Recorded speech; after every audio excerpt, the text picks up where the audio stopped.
Theatre റിലീസിന് തൊട്ടുമുമ്പാണ് എമ്പുരാനിൽ നിന്ന് വമ്പൻ നിർമ്മാണ കമ്പനിയായ ലൈക്ക പിന്മാറിയത്. പക്ഷേ ആർക്കും അതിന്റെ കാരണം പിടികിട്ടിയില്ല. ഒടുവിൽ ഗോകുലം മൂവീസിനെ ഒരുവിധം ഓടിച്ചിട്ട് പിടിച്ചാണ് മോഹൻലാലും ആന്റണി പെരുമ്പാവൂരും എമ്പുരാനെ തിയേറ്ററുകളിൽ എത്തിച്ചത്. എന്തുകൊണ്ടാണ് ലൈക്ക പ്രൊഡക്ഷൻസ് പിന്മാറിയതെന്ന് ഇപ്പോൾ പിടികിട്ടിയെന്നാണ് സോഷ്യൽ മീഡിയയിൽ പലരും കുറിക്കുന്നത്. എമ്പുരാൻ പുറത്തിറങ്ങിയാൽ ചിത്രം വിവാദമാകുമെന്ന് ആദ്യം തിരിച്ചറിഞ്ഞത് ലൈക്ക പ്രൊഡക്ഷൻസ് ആയിരുന്നു. കേന്ദ്ര സർക്കാരിന്റെ നോട്ടപ്പുള്ളികളായി തങ്ങൾ മാറുമെന്ന് മനസ്സിലാക്കിയതോടെയാണ് ലൈക്ക പ്രൊഡക്ഷൻസ് പിന്മാറിയതെന്നാണ് പുറത്തുവരുന്ന സൂചനകൾ.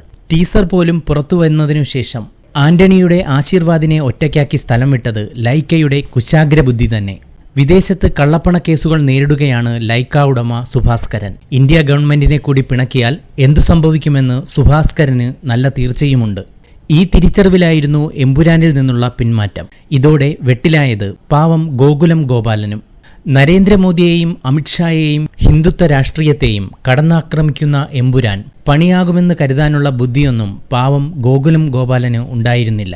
നികുതി വെട്ടിപ്പ് കേസും റെയ്ഡുമെല്ലാം നേരിട്ടിട്ടുള്ള ബിസിനസ്സുകാരൻ കൂടിയായ ഗോകുലം ഗോപാലന് ഇതോടെയാണ് കാര്യങ്ങൾ പന്തിയല്ലെന്ന് മനസ്സിലായത്. ഈ വാർത്ത ഇഷ്ടമായാൽ സബ്സ്ക്രൈബ് ചെയ്യൂ ബബിൾകം മീഡിയ.